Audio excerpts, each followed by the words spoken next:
Welcome to PFF Fantasy Football Podcast live draft stream edition. It's live to us, I guess not to you guys. Just roll with it. I'm Ian Hartitz, joined as always by the one, the only Dwain "The Rock" McFarland. Dwain, we got pick 107 in our sixth Football Guys draft. We just did one yesterday. We said, why the hell not? Let's do another one. Recording this 4 p.m. on Friday, August 26th. How are you, my friend? I'm excellent. It's Friday. We're drafting a fantasy football team. So, I mean, like, what else could be better, man? There's not a better way to start your weekend than kicking off a draft over here at Football Guys or at FFPC.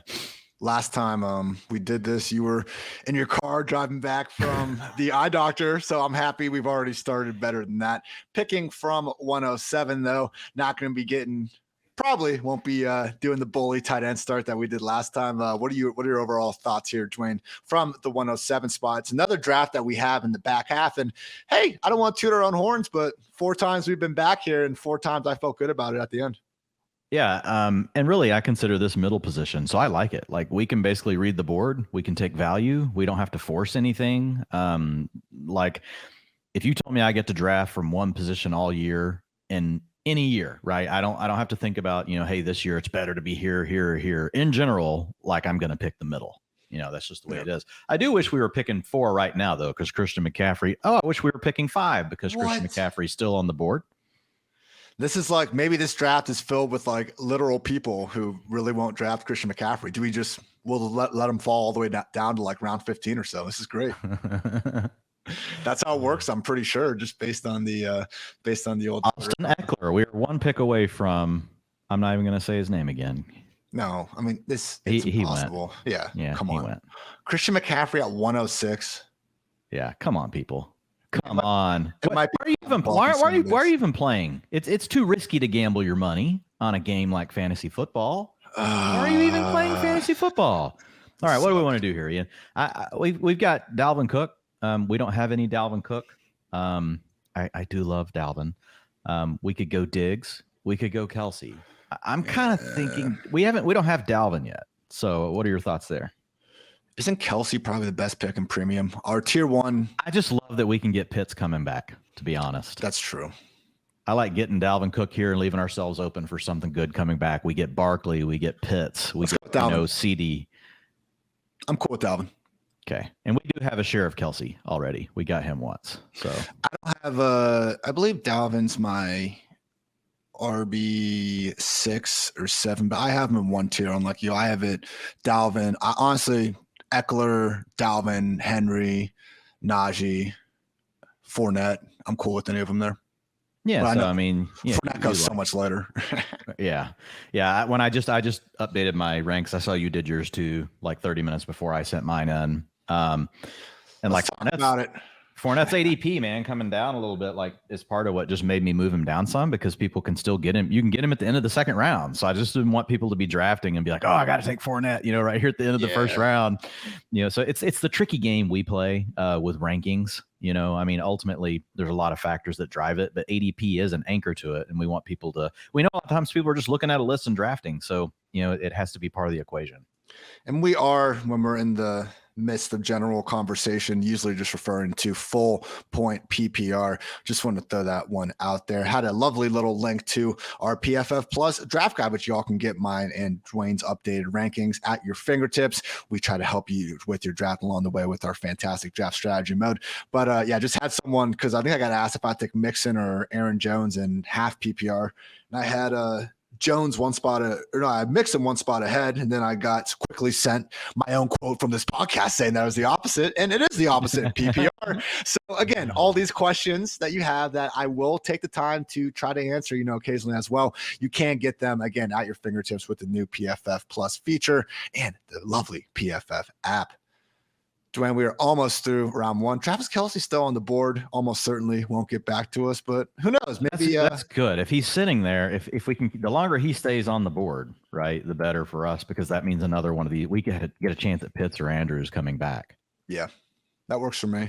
No concerns at all. Did have quite the running back stretch there. Eckler, McCaffrey, Cook, Henry, Najee, one after another. I did go ahead and I just did it, Dwayne. I moved up Alvin Kamara to 13th overall, 1 spot ahead of Travis Kelce. I want him. I want him on the squad in the second round. Let's make that obvious. Okay. No, I love Kamara. I've got him at 11 overall. You know, Okay. I mean, So I've got him. I've got him with Swift, Aaron Jones, and with Javonte all right there. He just you got Jesus. running backs. You mean? Yeah. That's I have him 13th player overall now. I think that's realistically, man. I have him 17 overall, so we're still close. Yeah. As soon as you said it, he went off the board. It's happened like 3 It's uncanny. It's uncanny these last two, like your ability just to who's 12 taking here, Ian? What speaking into existence? Like who do we not want? I got to start just looking at this more strategically. Exactly. Let's see. A little early for someone like Jalen Waddle, but I wouldn't mind seeing it. I think they need Joe Mixon. Like that's reasonable. The entire podcast just turns into us trying to reverse jinx ourselves every single pick. So, Dwayne, you said you already had your home league drafts, right? Mine are next weekend. Do you think most people do it this weekend or next weekend? I think it's mostly this weekend. This is the biggest weekend, I believe, for home leagues, and next weekend too. And then I would say the weekend that we had last weekend is probably third. Gotcha. Oh, Javonte. Ooh. Okay. This draft's feeling a little frisky. It is feeling a little frisky. Still no tight ends off the board. By this time in our last draft, there were 3. Yes, sir. Well, there will be a tight end off the board when it gets back to us if these guys don't clean house here. Here we go. So I've got Kelsey at the top of the queue. I've got Saquon Barkley next. I still like Barkley over Kamara, but I mean, I like Kamara too. Had he been there still, you could have easily talked me into Kamara. Yeah. Then I've got DeAndre Swift. Then I've got CeeDee Lamb. And I've got Aaron Jones in there. I've got Kyle Pitts in there. And Mark Andrews just went as the first tight end off the board. So he's no longer in our queue. Wow. And this is tight end premium for any of you that happen to be listening to, you haven't listened to our other FFPC podcast. You're like, what the hell is going on? Yeah. Why is Mark Andrews going that early? There goes CeeDee Lamb. We're going to get Travis Kelce right here. Ian, it's going to be funny. So anyway, it's tight end premium. So you get 1.5 points. Otherwise it's PPR, but 1.5 points for the tight ends. It's 1 quarterback, 2 running backs, 2 wide receivers, and 2 flex, which can be tight end, not quarterback though, not super flex. So much flexibility in this format in the way that you can construct your team. There goes Kelce. So we've been just barely in the wrong spot in this draft for like some amazing freaking value with Kelce in the second, as well as with McCaffrey. And we would have gotten McCaffrey, Kelce from the 7th spot. I think probably would have been arrested. All right. I'm just really hoping that we get. I love Barkley, man. I'm really hoping I've been wanting Barkley so bad. There goes Pitts. Debo. Oh, there we go. Great. Saquon. So it makes it easy. Yeah. Saquon. I was trying to reverse jinx it with Debo, but we got Kyle Pitts. So it kind of worked. Yep. So Kyle Pitts gone, and we get, which Pitts was our backup plan, I think. Yeah. Or was it Swift? Good question. We don't have to worry about it. Tag along Thrashers, by the way. That's the Girl Scout name we're working with today. Dwayne, let's talk a little bit about the main event. Damian Mother effing Pierce. The guy is flying until we get to him, but yeah. No, people are here. We got to hash it out now. People are here to talk about some Damian Pierce. I did move him up. I moved up his group of running backs. I have him in a tier with Nyheim Hines, Ramondre Stevenson, Melvin Gordon, and now Damian Harris as well. I believe he's my RB 34 overall. He's my 93rd player off the board. If you look at some outdated ADPs, he'll be smashing all of those things. The question is, how high is too high, Dwayne? I think if you want to pull, if the great quarterbacks are gone, even down to Lance maybe, and you're into I think that round 7 is the absolute earliest that I would want to get Damian Pierce, given that some of these great quarterbacks are still on the board. I don't want to ruin that strategy over a Texans potential committee rookie running back that is still, I love your Lazard and MVS comp groups, but let's make sure we're not ignoring the fact that he's trying to be the 6th running back in the last decade to be day 3 or undrafted and post top 24 production. This is not a given. Round 7, round 6, what are you feeling? Yeah, I tend to think that it really is a given because I just look at the freaking backfield. I mean, it's freaking Rex Burkhead, and we're dealing with Marlon Mack, the corpse, the artist formerly known as Marlon Mack, not the real Marlon Mack.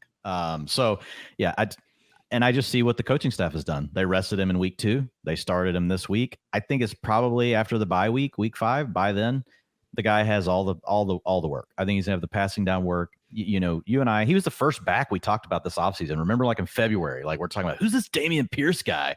Like he had the highest PFF grade of all the backs coming in this class, was really good in pass blocking, was good in the receiving game, had a really good rushing grade, just was underutilized at Florida, like Kadarius Toney. Hey, Florida, how about use these badass players? Like you guys might win more games. Like what the hell are you doing? And look, I get it. I'm not pushing him up just because he's looked good against a bunch of scrubs in preseason. I'm pushing him up because he has a potential every down profile. He has a really weak, pecking order, or depth chart around him. I think it's going to be really hard for us to not look up and see Dameon Pierce getting probably 65% of the work by the middle of the season. And if he's on a team like the Texans that are losing all the time, like I just think he's going to catch a lot of passes. So I think the danger is if Rex Burkhead somehow stays healthy and they never give him that role. But Burkhead's 32, man, and he's been injury prone. I'm not going to let a guy like Rex Burkhead stop me. The earliest I would be willing to take Dameon Pierce is probably still not going to be early enough. My guess is this steam is going to push him to round 5. I'm with you. I think the real inflection point becomes, do you want to do that over a quarterback? In this format, we would, right? Because you get 2 flex and the quarterbacks go later. But if you're playing in a normal home league where you start 2 running backs, 3 wide receivers, it's going to be a lot tougher to force your way into Dameon Pierce in like round 6. I think I like your strategy better. Let's go ahead and take the elite quarterback and then circle back around. Again, playing in a format like this with 2 flex, I think that changes the complexion because ADP also changes, and we're just trying to maximize our picks. So Chase Edmonds is the other guy I moved up. I have Chase Edmonds, Dameon Pierce, and Elijah Mitchell in a tier as my 21, 22, and 23 ranked running backs. They're all tier 3A. I like Edmonds and Pierce more because I think they have a more clear path to taking over the passing down opportunities for their teams. Elijah Mitchell obviously plays on a better team, explosive playmaker, not going to play in the passing game. But those other 2 things help offset, right, the fact, and that keeps him in that tier, which if you go look at my tiers, it's explosive playmakers, right, that you're wanting to target as high-end RB3s. But Edmonds and Pierce definitely have the passing down chops that we're looking for. What if the answer to that tier is no?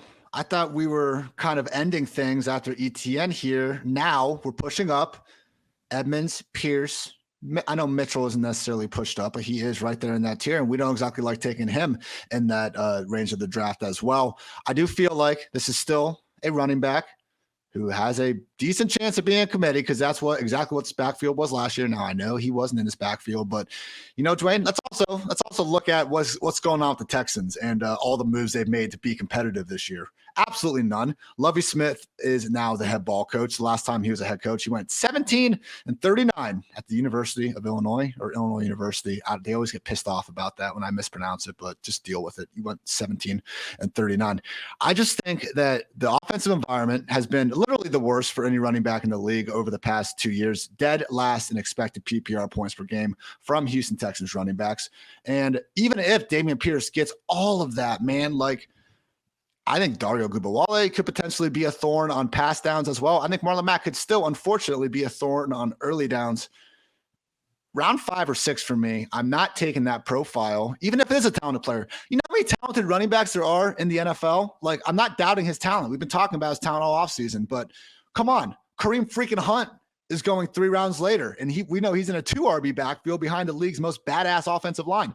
It's not Dameon Pierce, but if he's going to start going round 5, round 6, I am out on that because we have proven star quarterbacks and really freaking good wide receivers, and we're still not losing that same sort of RB value later. I guess that's my thing, man. I don't want to blow up our draft strategy for Dameon freaking Pierce because I still think we're getting Tyreek Hill in the middle of the damn 3rd round. You're good with that, right? You can keep on with your rant, but Tyreek. No doubt. It's like a no-brainer. No, rant away, Ian. Thanks for paying attention. That's pretty much it, though.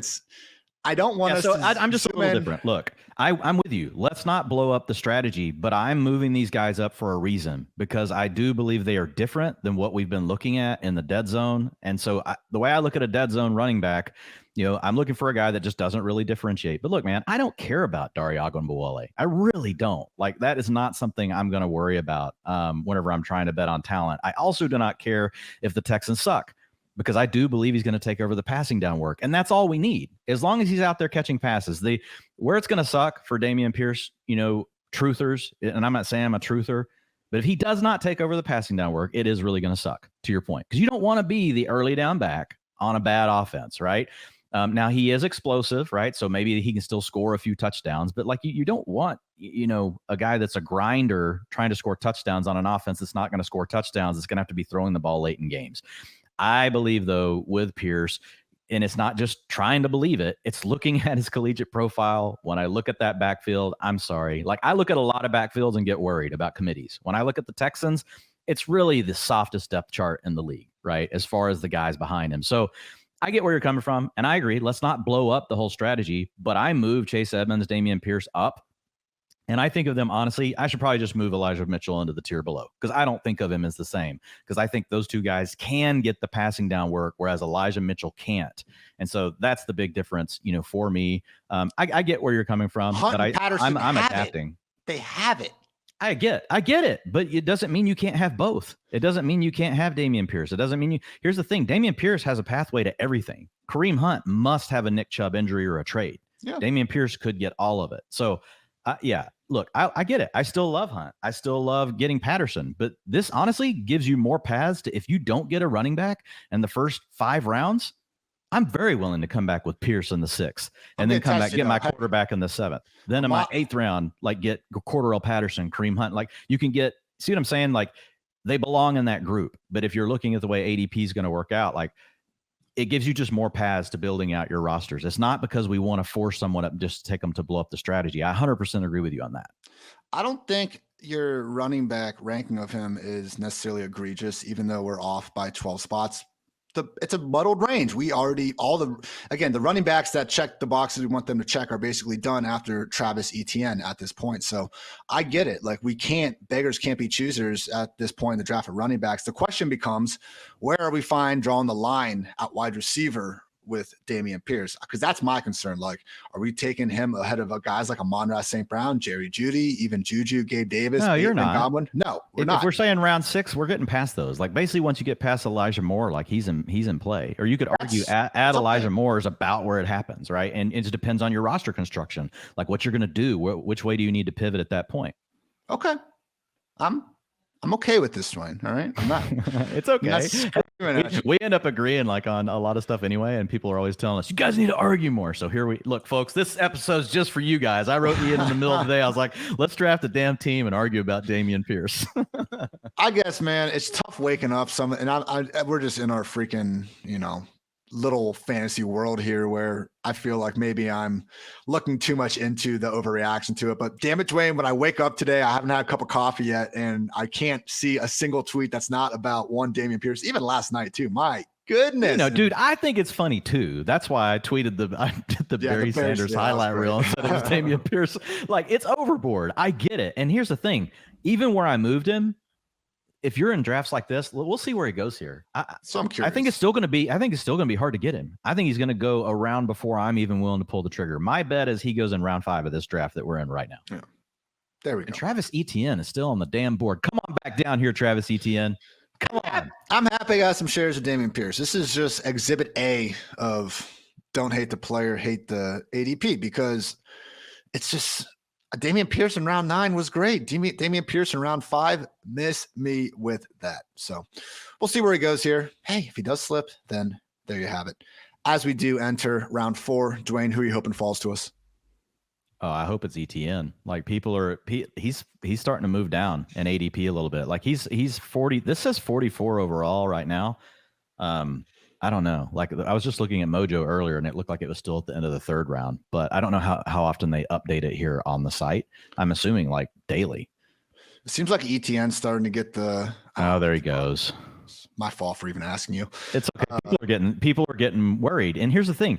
People are hearing James Robinson's going to be ready, so they're moving him down. The thing is, we were ranking him as a 3rd round player thinking James Robinson was going to get half the work anyway, right? So I think people are double counting the negative against Travis Etienne, which is good. Like that, yeah. Honestly, that makes it good for us.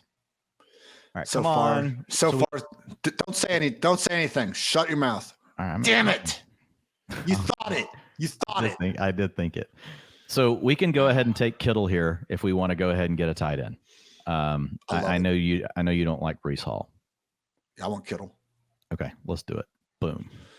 Kittle Tight end round premium. 4, still going after Waller, man. Like this is what I want. George Kittle. Usually we're taking him round 5 in non-tight end premium. So this isn't even that much of an overpay to begin with. And you just live with it. Look, you're going to have some ups and downs with Kittle, but you want access. Look, when it comes to tight ends, folks, yes, your low-end tight ends can just be guys that are in enough routes to catch enough balls, unless their name's Tyler Higbee. We always have to make that caveat. Now, there was that one little stretch where Tyler Higbee was actually a badass for like 5 games in 2018. But moving on from that, setting it aside, like looking at, a guy like Kittle, it's all about that talent, man. It's all the things we look at, the PFF receiving grade, the yards per route run, the targets per route run. Like the dude is just an absolute beast. And there's only a couple of those, bro. He has a couple of those games every year where they actually feed him 12 or 15 targets. And I just think to myself, like, how could anyone ever stop this guy? Like even during any given week, it's like Kyle Shanahan's really the only one that can contain George Kittle. Yeah. And man, Amon-Ra is like really moving up boards now. Like he goes in the 4th round of every draft. I was so spoiled with 5th round Amon-Ra St. Brown, man. Like, God, nice. that was, dude, we were getting him in the 6th round when we first started drafting. So far through 4 rounds, we got 2 pretty damn good looking running backs in Dalvin Cook and Saquon Barkley. Wide receiver Tyreek Hill fell to us in the 3rd round. That's looking like our best value so far. And George Kittle. I mean, dude, Tyreek, I haven't ranked wide receiver 7. We basically got an upside wide receiver 1 in round 3. We got a consensus top 5 tight end already in tight end premium, pretty important, and 2 workhorse running backs in Dalvin Cook and Saquon Barkley. It's a great day to be great, Dwayne. Yeah, dude. The Tyreek Hill thing, like getting him in the middle of the 3rd, like I'm like all in. Barkley in the middle of the 2nd, that does not happen that often. We were 1 pick away from having a CMC Barkley Tyreek Hill start. I guarantee you that has not happened. I guarantee you that has not happened. No way. All drafts. So we've had some pretty good fortune, honestly, in a lot of our drafts where we've actually got some very unique starts that people don't see. And you'll notice when we post our boards, a lot of these guys that draft a ton of teams, you'll notice them in our comments. They're like, "What the F?" Like, and I mean, look, sometimes you just get lucky. You got to still work the boards. We're going to be in plenty of drafts where we've had a couple already where we didn't have a lot of values, but when they come to you, that's why you got to be prepared to pounce on them, folks. Because also remember, in these big tournaments like this, you're not just trying to win your league.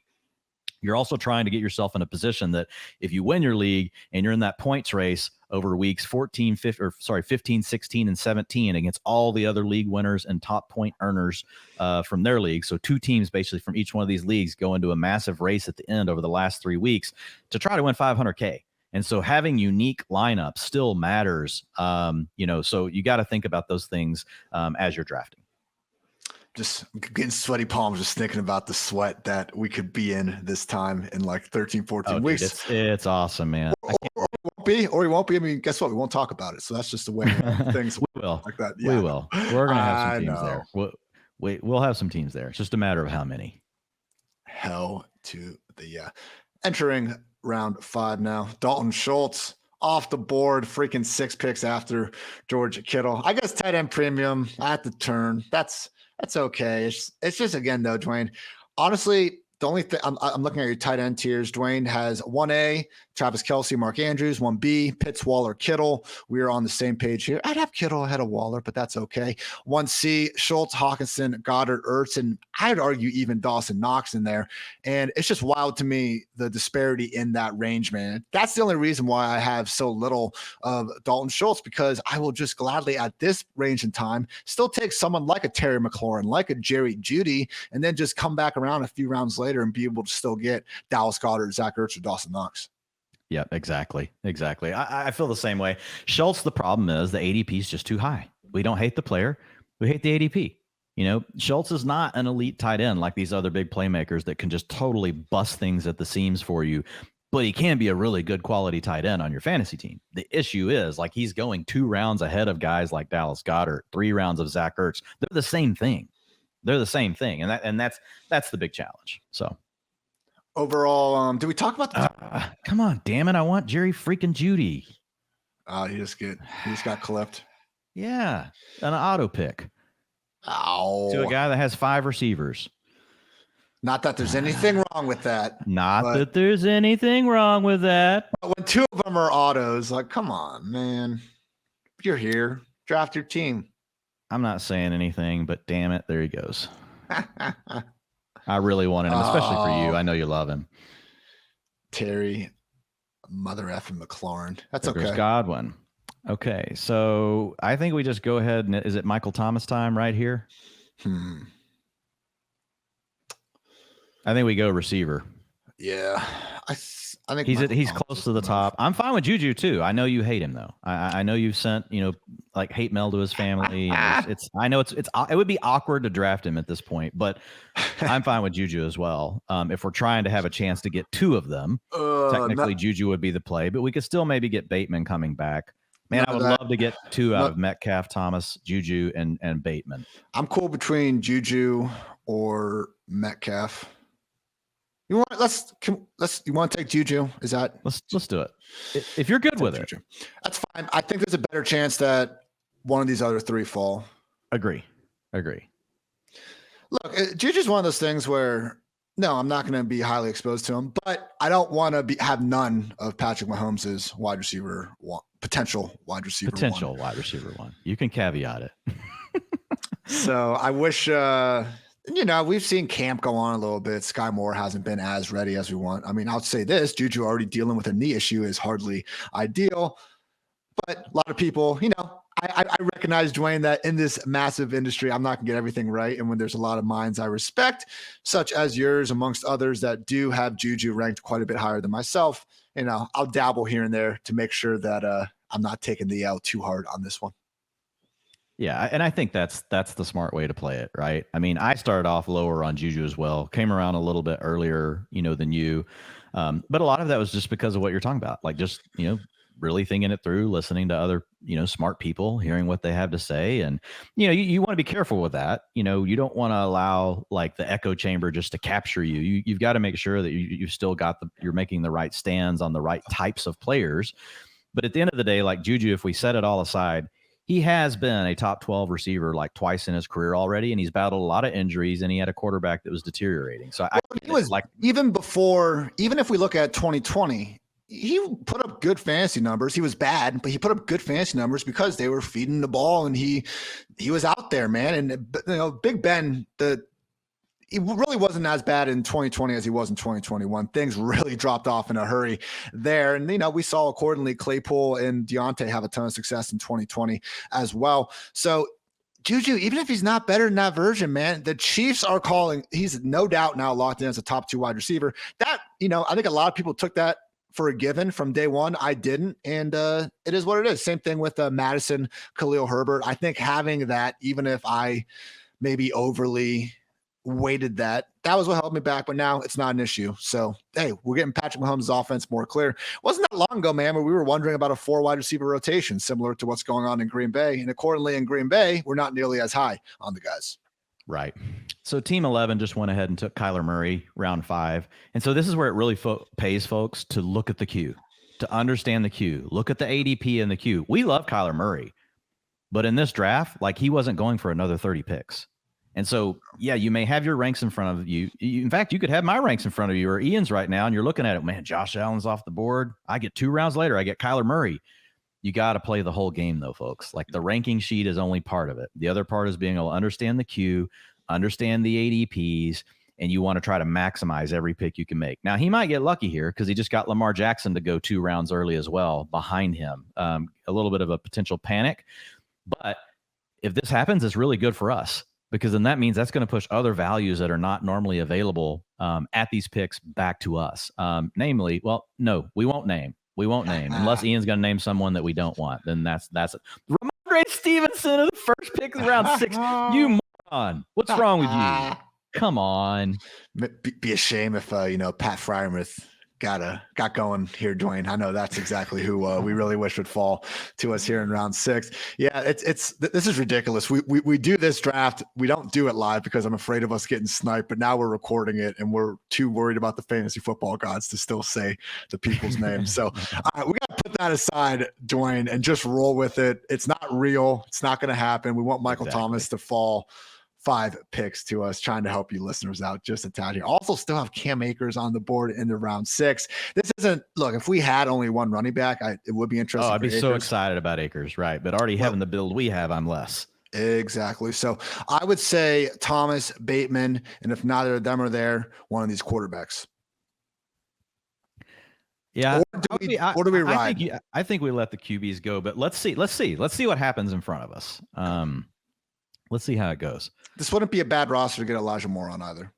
No, I like the idea of tagging on another receiver here. There's a Hunter Renfrow auto pick. That's another reach by a round. It is wild. Again, if you're just going down ranks, Hunter Renfrow may seem like the right play, but like, guys, to really get good at these drafts, you cannot do that. You cannot. You're just not giving yourself a chance, especially in large fields like this. Yeah, your number one goal is to win your league. What did we get Stafford in yesterday? Like round 14? Yeah. Okay, that is pretty absurd.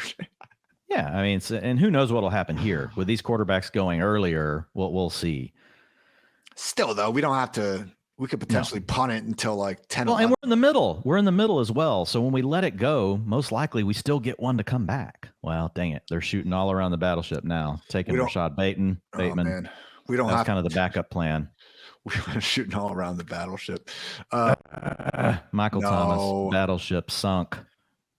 Your screen's like refreshing, like briefly before mine. So I just hear you groan, and I'm like, God damn it.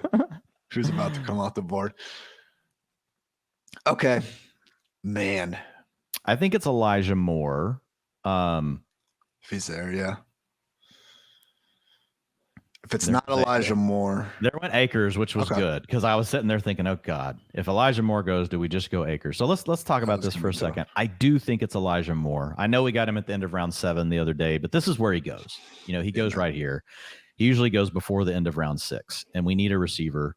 The other option would be Goddard, but I think I want Moore here. What do you think? This is I want to load up on wide receiver here. We're going to wait a quarterback. Let's get, because we'll come back and we'll still have good wide receivers to keep going with. So, because all game, I'm fine with Juju in a lineup like this, where we're going to have a lot of shots at wide receiver 3 types that I think have a upside for a lot more. So, if we had gotten a Jefferson or a Chase or something in round 1 instead, and Akers was also gone, I probably would have pushed for a quarterback there, but I'm happy to have more bullets in the chamber there at receiver. I'm impressed. Okay, we're about to get into round 7. Dameon Pierce has not been scooped. I would definitely take a little Patty Mahomes stack with Juju here if he comes back around. And we don't have Mahomes yet. I was thinking that this pick, honestly, if Elijah Moore had gone. Yeah, you could have talked me into that one for sure. There goes Lazard. Let me scroll down to the bottom of my list. We could always get a little Trey Lance Kittle going later. I know we don't need the stack, but there goes Chase Edmonds, round 6. He's just a round 6 pick now. Okay, that's what we needed to know. But Dameon Pierce is still on the board, so interesting. Over under 12 carries a game for Chase Edmonds. 12? I think he'll be. I think he'll be between 12 and 15, and I think he's going to catch 4 to 5 balls a game. Yep, that's the hope. It's just going to be gross if we open up that week 1 utilization and it's like 50% Chase, 30% Mostert, 20% Sony, or something like that. That's the other thing is like, and I agree, but just all the reports, like the dude looks great. Like, and he fits the style that they want. Like what McDaniels wants, he wants that guy like Elijah Mitchell that can just freaking pop the big runs. So look, I think he has a chance though to get like up to half of the rushing work and all of the passing downs. But I just love him also because there's so many outs, Ian, like as the season goes, right? Sure. I mean, depending on the game strips, the way those things work out, depending on what happens, how his teammates are performing. I just feel like there's, again, explosive playmakers that catch passes. Like, and I'm really loving what I'm hearing about this offense. You're not wrong. I just wish he wasn't going RB24. I wish he was still in our Kareem Hunt CPAT tier, man. But it's okay. I agree, but I think there's a good reason why he's moved up. I think he's the one out of all those that if I had to say, okay, could just literally take over and be like the main man on his team, it's probably him. There goes Herbert. Dang it. Okay. That's okay. Herbert can go. I wanted Herbert to stay on the board just a little longer to keep that Mahomes temptation from going. Elijah Mitchell off the board. A freaking like 70-yard house call for Raheem Mostert in the first 5 minutes of week 1. That could happen. Raheem Mostert, dude, when he's healthy, like I know, Dwayne. He can house it, man. All my income I earned in 2021, those. All right, Elijah Mitchell off the board, RB 25. Round 7, still hoping that these quarterbacks fall. Patrick Mahomes, Jalen Hurts, Trey Lance, still very much on the board. This would be great, man. We talk about loving round 6 quarterback, but round 7 quarterback, same guys. That's what we live for. Yeah, Sky Moore goes off the board there. Take him. I mean, maybe Sky Moore is just a. I move Sky down, but like maybe, but round 7's too much, guys. It's just too much. And we had him pushed up there for a little bit, but I think round 9, I'm fine. Go ahead and get your Sky Moore shares. Not doing it in round 7. Dwayne has Alan Lazard and MVS in the same tier, 55 and 56. They're the same profile, man. Like guys that have never done anything, like going into year 5, have already played with good quarterbacks, but we just think pixie dust, they're going to be good now. Just look, it could happen. Like, I get it. I know they play with good quarterbacks, but like, it's not enough to make me rank them high just because maybe like they're going to be outliers if they hit. I mean, that's just, it is what it is. Did you see? My life's going to really suck if Alan Lazard goes off. Like my life, like it could be over. My life may be over. Did you see the Patriots training camp reception leaderboard? I don't know. I didn't. I don't watch anything like that. Who is it? No, it's Smith or something. No, it's Jacoby Myers by freaking 16. Oh, yeah, well, not surprised. Courtesy of Mark Daniels. Mac Jones is top reception leaders this summer. Yeah, not just total receptions, Mac Jones specifically. Jacoby Myers, 41. Jonnu Smith, 25. Aguilar, 23. Parker, 23. Henry, 22. Ramondre Stevenson, 19. Do you see that, Dwayne? Number 1 in receptions. Now, Damian Harris has 18 and Ty Montgomery has 16, but Ramondre Stevenson's number 1, Dwayne. He's got 19. There goes Pierce and Mahomes. So this is easy though. Jalen, right? Oh, hell yeah. Jalen Hurts. Jalen or DeAndre Hopkins? Jalen Hurts. That could be another Jalen. Okay. Fuck. I just nearly clicked yes on Jalen, so I'm waiting. I had it clicked and I pulled my mouse off of it. Do you think Lance gets back to us? I think he will, but I still don't mind just go ahead and grabbing Jalen here. Like I think there's still a difference between the two. Bro, if we had Hopkins on this team, though, all of a sudden our wide receivers, like, I'm feeling really good about Let's do it. Let's go, DeAndre. Let's do it, man. Dude, let's ball out. Let's ball out. DeAndre, fingers crossed. Fingers crossed we got some boomers that don't appreciate some dual threat talents under center. We do have 3 teams ahead of us, Dwayne, that have already taken quarterbacks. Yes, there you go. Now you're teaching people how to draft, Hartitz. Look at you. Look at you. We just need team 9, team 10 to chill the hell out. And if we get Lance, we've got Kittle. So yeah. Let's see. Hurts and Lance. I don't think they don't have Debo. We have Kittle. They don't have AJ Brown. We might just be okay. We'll see. There's only one way to find out. You got to try, dude. You have to give yourself a chance for greatness in these things. Yeah. And again, this is why don't be afraid to be great. Don't be afraid to be great, people. But your thought process is right. The tier says we have Hurts and Lance, right? And so, I mean, we just want one of them. And so knowing that there's only 2 guys to the right of us that don't have a quarterback, most likely both of them are not going to take one. We could be wrong. Like, it could go wrong. But we've been pretty good at calling these things so far in these drafts. How many times have we looked at the board, read it, and said, okay, here's the decision we're making, and it worked out? Like, I would say probably 60-70% of the time, and look, it may end up being more of a coin flip, like as we go on and as we do more drafts, but at the end of the day, you have to give yourself a chance. We've done 5 drafts, and the only one that I thought draft 4 at the tight end position when we just really didn't get one and we had to just throw some darts out. Like, that's the only draft I think we've had a position group that we just didn't really read right. Yeah. It was pick 1. But they also went early, if you remember, in that draft. And we made a conscious decision to punt it once that happened. We were like, well, fine, we're done. We're not going for it. I don't think that team's dead either. It's just that's the only draft that I feel like again, we're kind of really surprised by a position. So we'll take that. All right. Team 9 takes Christian Kirk, still letting the quarterbacks ride. And you know what? If we don't get Hurts and Lance, we're not taking freaking Burrow. We're going to punt on quarterback for a while and just go get some other guys. So through 7 rounds, running backs, Dalvin Cook and Saquon Barkley continuing to anchor on down there. Wide receivers now, Tyreek Hill, Juju Smith-Schuster, Elijah Moore, and DeAndre Hopkins. Love, love, love, love. And George Kittle at tight end. Okay, I'm not going to all of a sudden act like I'm a Juju guy. I'll go love, love. But hey, Dwayne, we got 4 wide receivers here. Tyreek, obviously an upside wide receiver 1. Juju, we could look up in week 17. You know, he has 130, 140 targets. Elijah Moore, ditto. And DeAndre Hopkins, starting week 7, we got ourselves a wide receiver 2 at worst. Yeah, absolutely. I like what we have. You know, we obviously with getting Hopkins, we need, you know, we're gonna have to pile on. You know, we still need another flex player, you know, right now for the early part of the season. But the way this board's falling, I still feel good about that. Yeah. Running backs going now. Damian Harris, Josh Jacobs, Clyde Edwards-Helaire. I guess this is a better spot for him to go. I mean, you know, these guys could have gone round 5, you know, depending on a certain draft. Not so much Damian Harris. I think this is a little early for him these days. You were talking, Dwayne, about if people really are soaking up the wide receivers, which is safe to say has happened in this draft, like the possible pivots. This round 7 for guys like Mitchell, Pollard, Pierce, and even Clyde Edwards-Helaire, that's not terrible.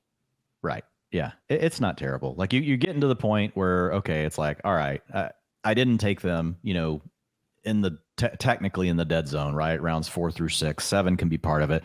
And I think of dead zone more as like the profile you're trying to avoid. It just so happens that they get drafted in these rounds. I think it's so funny. Like I love ADP, but some of the stuff researching historical ADP and strictly using that to say, well, you shouldn't take a receiver in round 5 because they sucked. I'm like, well, let's go look at the receivers that went in round 5 in those years. Come on, people. Come on. It's good context. It's good context. I agree the dead zone is partly about the running back's profile. I also think it's a reflection on the other positional values in those rounds. Yes, like that's the thing. It is. Agreed. Yeah, and that's why I kind of consider the 4 through 6, because at 4, you're almost always getting the leftover wide receiver 2 value. That's always going to fall there because we have too big of a tier. So this is really like when the draft, if we could just really write out how a draft would kind of go, at least this beginning, it really has been this sort of build, or the teams that I'm happiest with. You know, you're able to get the falling wide receiver value, but then in rounds 4 through 6, while some people are panicking and taking the running backs, you're able to get either falling wide receivers or tight ends you love, the elite quarterbacks, and really the last upside wide receiver range. I mean, every year, you know, wide receivers deep, and there are certain guys down the road that we know have that potential to boom up there. But there also is a point, Dwayne, where you start getting into, I'd say, wide receiver 45 to 50, and you know, it kind of does seem to drop off pretty fast. Yeah, I agree. Like there is a spot there where you kind of hit the cliff. Yeah, I would say it's basically when you get past DeAndre Hopkins, you got a lot of questions, but there's still some guys we like, right? You could grab Drake London. You could still grab Christian Kirk. You could grab Kadarius Toney. Yeah, it's fine. I saw it. Hurts went, but it's okay. So there's still some guys you could like, and some of those are going to definitely hit. But I think especially, you know, once you get past that kind of tier, to me, it gets pretty scary. They went Sanders. I think Lance is going to be there. Yeah, he'll be there. Unless Quadzilla pairs up Josh freaking Allen with Trey Lance. I just give up. I give up. Yeah, I mean, the other option here is you kick Trey Lance down one more round. Oh. Because look where he is in the queue. Like he's he's pretty far down there in the queue. Who are you looking at though? That's the Kareem Hunt. Well, I was looking at Kadarius Toney. I was looking at Drake London. Technically, Amari Cooper's on the board. I don't really want him, though. But this is late for Amari. I mean, we're freaking round 8. It really is. I'm feeling we got 4 wide receivers. I know, but Hopkins going to miss the first 6 weeks. You're right. This is our last chance to get a running back we're going to feel really good about, though. Yeah, there's a lot here. There's a lot to think about here. I think between Kareem Hunt and I think it's between Lance, Hunt, and Drake London. We can let the receiver go. Let's let the receiver go. I think we go ahead and take Lance. We've got Kittle here. If we didn't have Kittle, I would definitely punt it. What do you want to do? I really can't go either way. I can eat. I can click Kareem Hunt like a freaking beast right now. I'm feeling Kareem Hunt, man. I think he's on the team.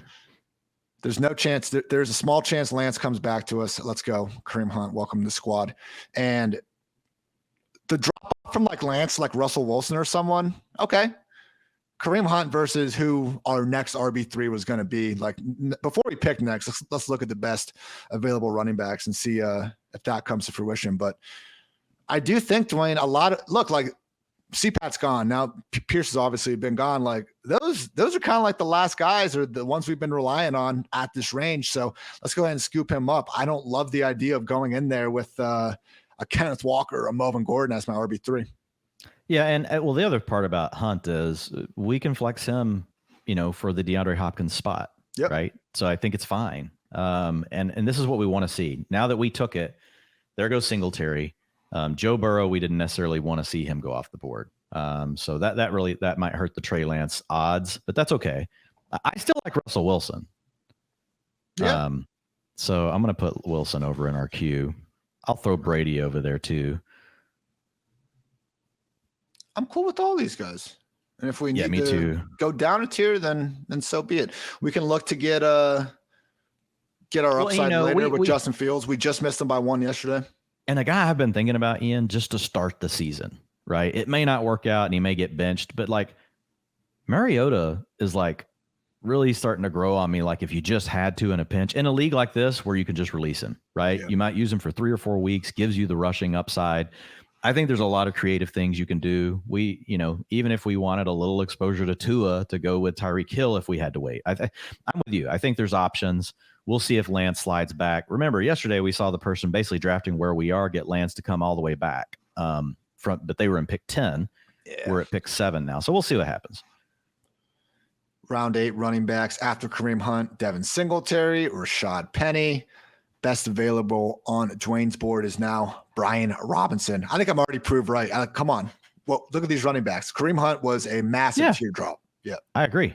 I got James Cook and Robinson over in the queue, though. Hell yeah. Round 8. There goes Knox. What a time to be alive.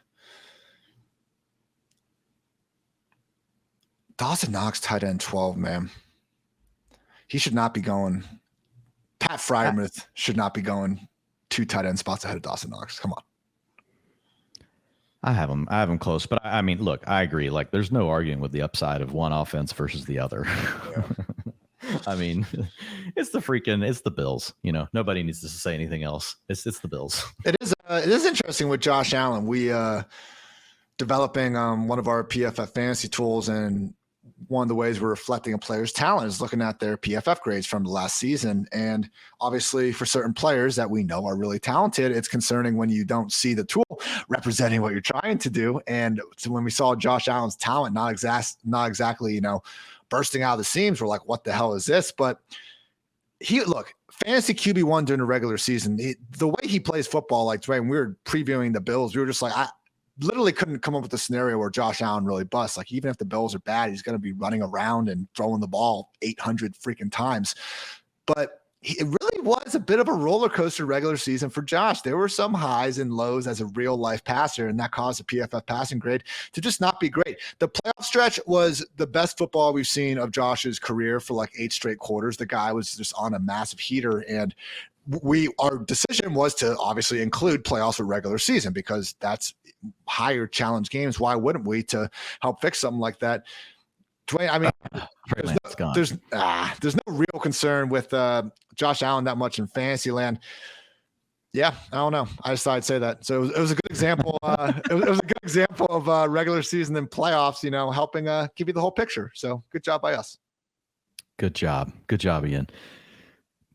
What are you thinking here? A lot just dried up right there. Yeah, not great. With London, Tony, London, Lance, all guys that we had in our queue went. We've got 3 picks until us. I still feel good about the Kareem Hunt selection. I could go running back again here. I could go James Cook. I could go Brian Robinson. I could go Olave. I'm liking could go. That's the name that sticks out to me. And I think if it gets to us and Russell Wilson and Tom Brady are both still available, I say we let quarterback go by because there's only one team that doesn't have a quarterback yet. Agreed. There goes Antonio Gibson. Good riddance. Take him. Olave is the one that sticks out to me here. I'm fine getting a running back on the next go round potentially, but I think this is a little early. We already have enough James Cook, I think. So there goes Robinson. Like some of these running backs in the next tier are just the ones. There goes Robert Woods. So let's go Olave, right? Yeah, hell yeah. Done. I love getting him. I don't think we have him actually. As much as you love him, I don't think we have him on a squad yet together. I only have him in best ball. Yeah, this is great. So wide receiver 46, sign me up there. Chris Olave, welcome to the squad. And not next round, but on the next comeback, Dwayne, maybe round 11, we can look at the tried and true Rondale Moore for the DeAndre Hopkins suspension method. Oh yeah, gotta go ahead and look at that. Just go ahead and just move him over there so I don't forget him.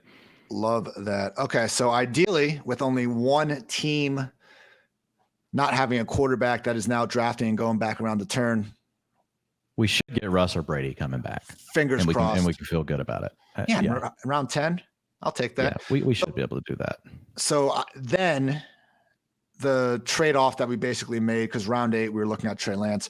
We'll be going down from Trey Lance to Brady or Russ, which we both have Trey Lance ranked higher. But the drop-off at running back is going to be like Kareem Hunt to, man, at that point, it's going to be a pretty much pure number 2 with nowhere near his kind of standalone value. So we can put Kareem Hunt in the flex during Hopkins' suspension, as Dwayne noted earlier. Through 9 rounds, no quarterback just yet. Dalvin Cook, Saquon Barkley, and the aforementioned Kareem Hunt. 5 deep at wide receiver. Tyreek, Juju, Elijah Moore, DeAndre Hopkins, and Chris Olave. George Kittle holding down the tight end spot. I don't feel good, Dwayne. I feel great. It's a great day to be great, Hartitz. Come on, you know this. Michael Gallup, 47th. Ooh. Yeah, that's definitely the highest I've seen Gallup go. But I was kind of wondering when this would happen, just because the news now that he's not on the PUP. Yeah, doesn't mean he's going to play week 1, but at least it seems like there's a shot, right, that he could be ready by week 2 or 3. You never know with the Cowboys. Jerry's so damn optimistic. Like Rondale Moore in round 9. Have not seen that literally ever. Whoa. Is this live accidentally? I don't know. I don't know. Damn. And there goes Cook. Of course. It's okay. Like, look, when it's gotten to us, there's been, each time like quite a bit we like, but a lot of it has all been at the top of the queue as well. So it's not really a surprise when they all go. No worries. As long as we get our quarterback coming back to us. I mean, that was gonna be tough to get Rondale at that point. Just a thought. Yeah. If it comes back to us and both quarterbacks are still there, we can punt it one more time because everybody to our left has one, except for one team. Wow. I love this game. Hey, man, we're playing freaking chess, not checkers. Oh my goodness. I just love how you just, and I will say, like, I love drafting with you because you like to risk it. You get the fact that, like, and honestly, the people I struggle to draft with the most are just hyper conservative, and I still figure it out. It's fine. I can draft with anybody, but man, it's like, cause I like to try to, we're not just trying to just do it, right? You're reading the board and you're making calculated guesses on how things are going to play out, but you want to give yourself a chance, and there's some people they won't, right? They just won't. And you and I have already navigated these waters before. Like, we know what it's like. Like, once you get past Brady and Wilson, and then Prescott goes, like, people just are like, they don't even care. They just let everything go. Dwayne has the nationwide perception of last place fantasy football punishments and just the overall dishonor of finishing in last, even though it doesn't financially impact you. Has that caused a generation of fantasy football players to be too conservative? Here's my thesis paper on the matter. Seriously, man. Like, well, I do agree that some people I think there's a tendency in our industry now to, you hear people use cliche things that have become cliche, right? But bet as if you're right. Like, come on, man. Like, let's have something backing it up, right? We're actually talking about the way a draft board's playing out, all these different things. But a lot of times, like I'm kind of, I don't know, like when I hear people using that argument, sometimes I wonder, have they really thought it through? Do they even really know what, hey, bet like, play like you're right. What does that even mean? Or, hey, it's all about that upside. I don't think a lot of people really know how to calculate upside. There are a lot of really smart people that do. They probably know how to calculate it better than me, better than you, but it's not most people. And so I don't like it when people hide behind that argument. But at the end of the day, like if you're in a draft and now you're taking that kind of high level strategy idea and you're trying to like tactically figure out how to deploy it and make it work. Yeah, I love it then. I don't like it just as a blanket statement though, whenever people throw it out there. Nyheim Hines off the board, first pick of round 10, RB 39. He's been a huge mover. That's exactly where Dwain has him ranked. I think I even have him like 35, 36. If there are going to be two running backs that actually have the possibility to give some standalone value that we can like actually also have the handcuff with, man, it's Tony Pollard who goes, let's see, where did he go in this one? Tony Pollard, round 7.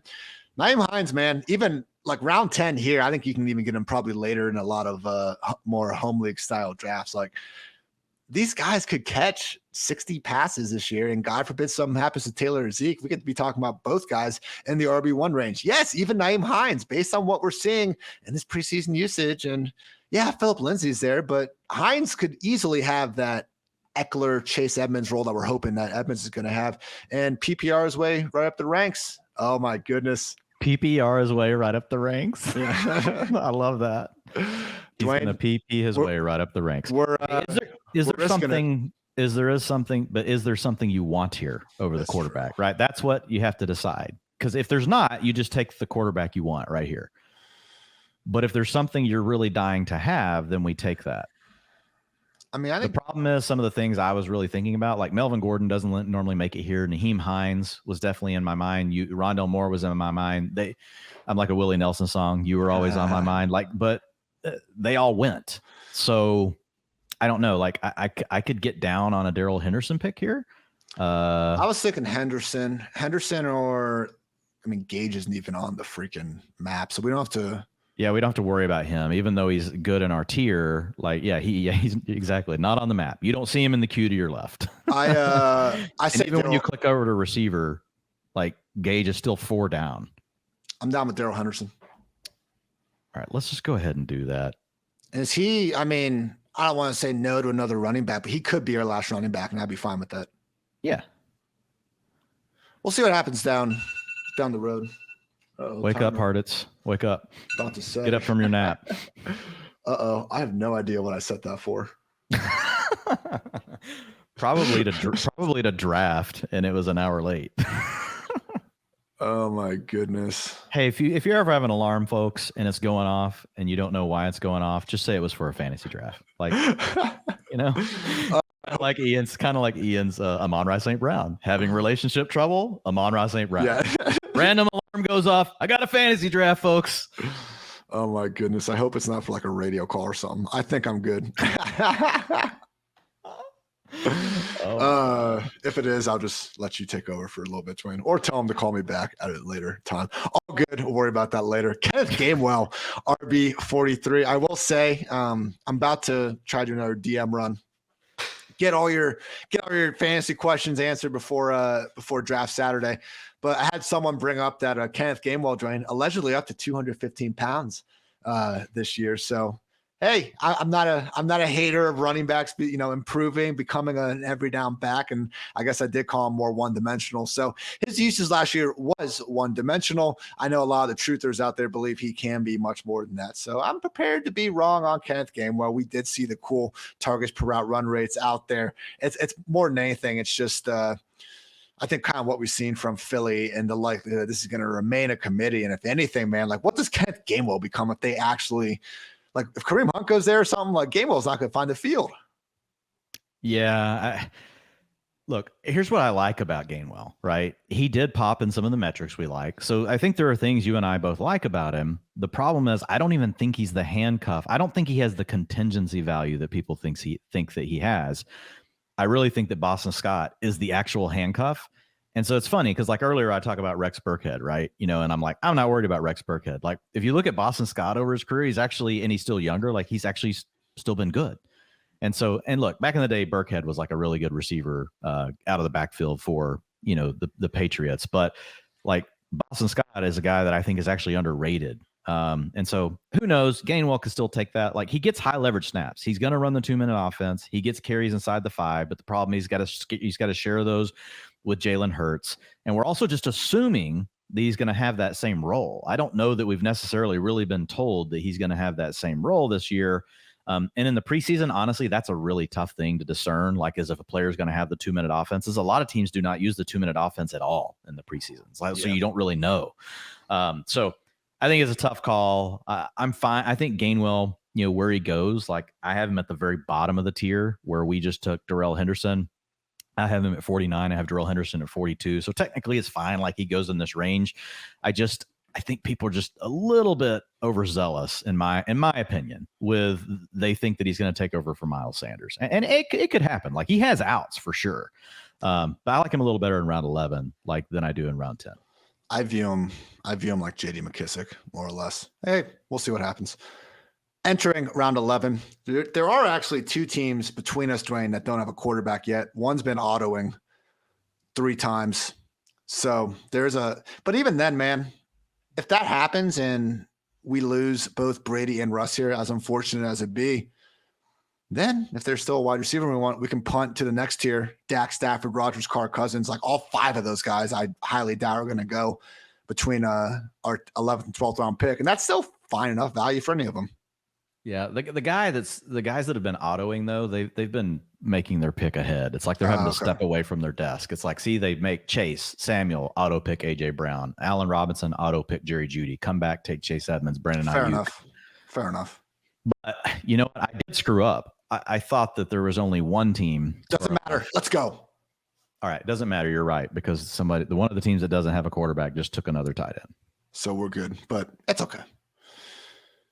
And there goes Russ. So fingers crossed. Russ Wilson gone. Yep. The 2 teams between us have Mahomes and Burrow. They use a 7th and 8th round pick on them. There's no reason why they should take Tom Brady, but we'll see. I'll take Dak. I'm fine with Dak. I am, man. Losing Tyron.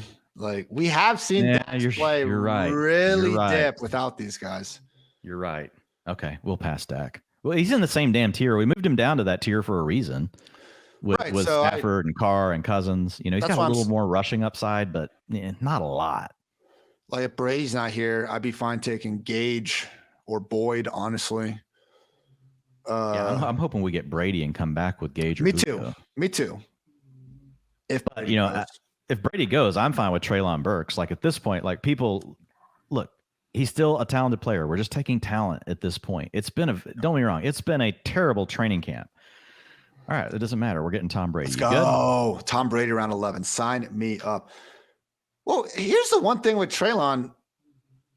The question is, can he beat his outside receiver? And we're seeing that it's a little bit of a struggle. Is it impossible to scheme him up some touches in the meantime? Like, what are we doing here a little bit? Like, it feels a little like the Mike. Yeah, the coaching staff needs to figure this crap out. Like, come on, guys. Just trade it. I understand there's a contract there, but they essentially swapped out AJB with the hope that Treylon Burks was going to be your number 1 wide receiver. Can we have a plan instead of being like, he can't fit our scheme? Let's change the scheme around a little bit, man. So that's my only thing. If we just see Treylon Burks straight up on the bench, that doesn't make sense to me. Now, if it's like a Rondale Moore thing and they don't feel confident that he can run the full route tree, and Nick Westbrook, Keeney is just a better overall fit, and it's unfortunate that Treylon Burks is playing 40% of the snaps instead of 80. Okay, I can wrap my mind around that, but it's going to be ridiculous, Dwayne, if he's just like legitimately like the wide receiver 5-6 out here. Come on. Yeah, send him back our way. I'll take him over even the Bucks receivers. Like if he comes back, I got him. I got Jahan Dotson, Julius Jones.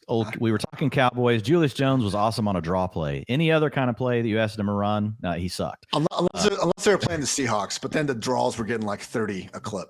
Yes. Julio Jones, Jacoby Myers, Isaiah McKenzie, Wan'Dale Robinson are all in the queue. Not that we have to take, like, that's too early. Like McKenzie and Wan'Dale, one of them will come back. But like Burks, Dotson, Julio Gage are all in the queue for me. Did Gage go? Or why do I not have him over here? Okay, there he is. My bad. Yeah, Gage should be actually This is madness that he's still going. Do you think I think people are overreacting to Gage, to be honest. Yeah, well, we got him in our last draft. Again, okay, yeah, we can't draft Gage as a top 30, 36 receiver these days, but not that much. Godwin's recovery is better than we thought. Okay, small bump. Julio, okay, small bump. Wide receiver 60, though. Yeah, exactly. Again, he was hitting metrics that we like as far as being a breakout receiver. His PFF receiving grade, his targets per route run actually suggested he could be a wide receiver too if you get him with the right quarterback. And so, fortunately, I think we have the right quarterback already on our roster. Yeah. Well, we would love to pair Brady with Gage. The community basically told us, and also not having Gronk come back, that actually was a positive that really didn't even kind of get incorporated in there. But you're telling me Russell Gage, based on the way we've been ranking him, is a top 36 receiver if one of Mike Evans, Chris Godwin, and Julio Jones are out of the picture? I'm not a guy that likes to bet on injuries, Dwayne, but I could think of 3 healthier wide receivers I'd probably like to make that bet against than Julio, Godwin, and Mike Evans. Yeah, no doubt. No doubt. Like, people are reaching all over the place here. Josh Palmer going off the board, Marvin Jones. Like, what is going on? Like, I don't get some of these picks.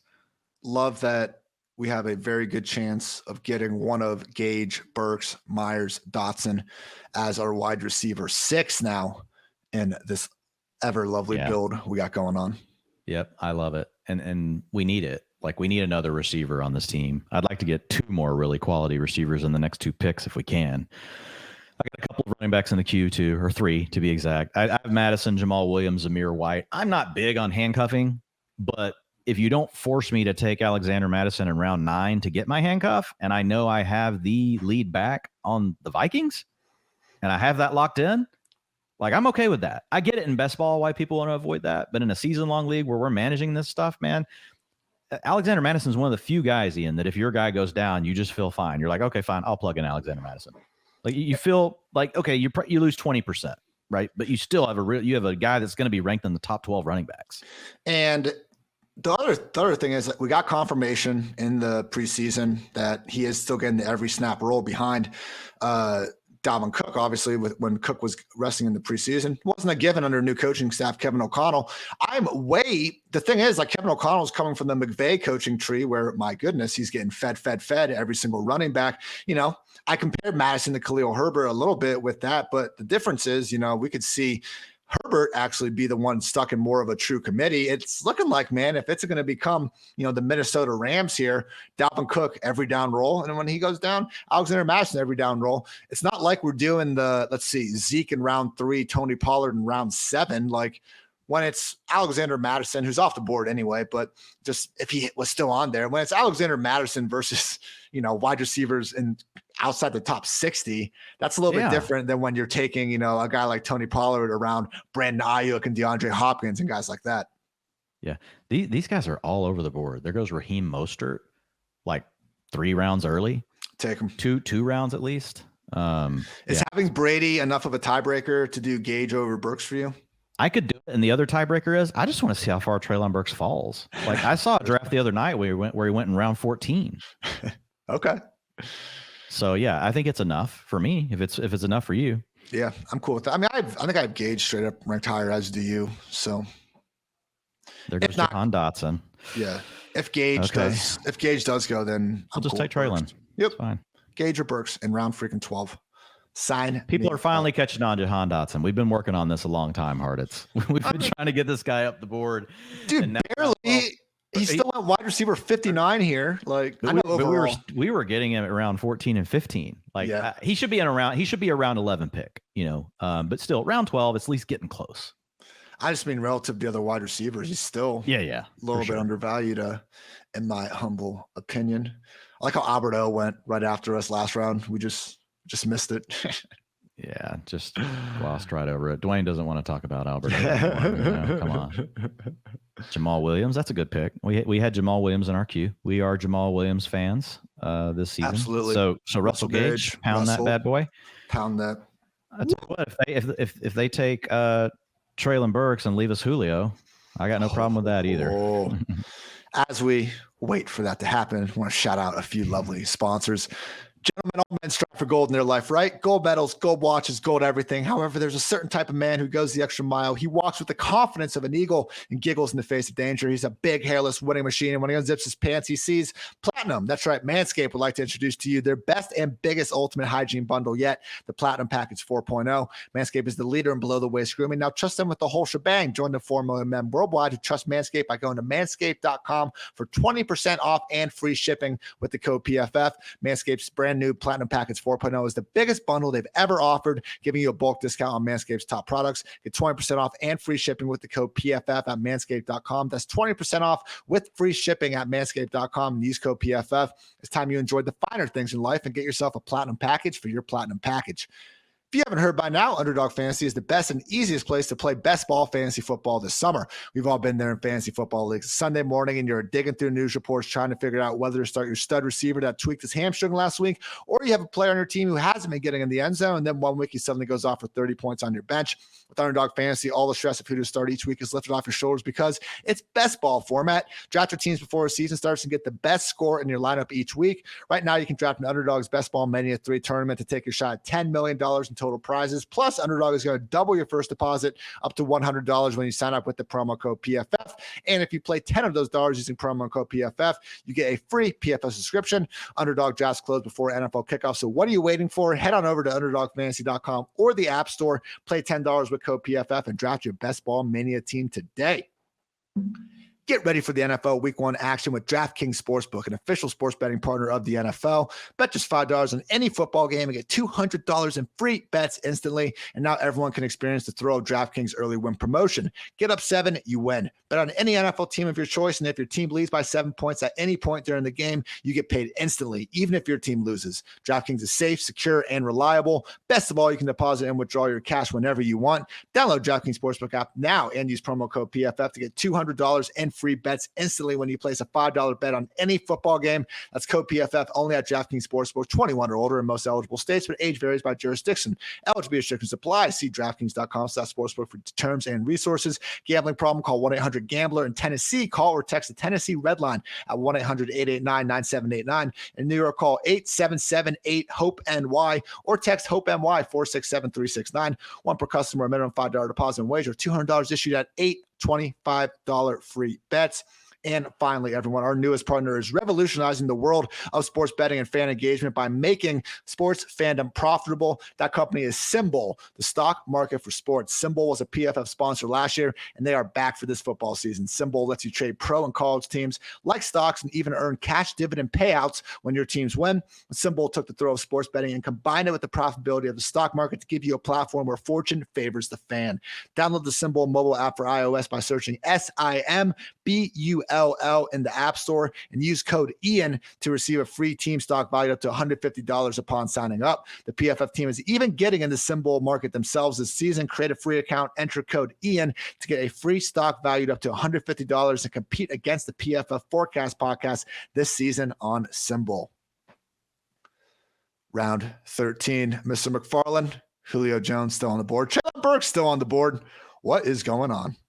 Yeah, we got Burks on the board, Julio on the board, Jacoby Myers on the board, Isaiah McKenzie still there, Zamir White still sitting there. Got a couple tight ends in the queue. So we've got the guy with Patrick Mahomes took Dak Prescott, as his second quarterback. So that helps, that helped us out a little bit. Wan'Dale Robinson in round 12. I think that's the earliest that I've seen Wan'Dale. But definitely, he was in play. I had him in the queue.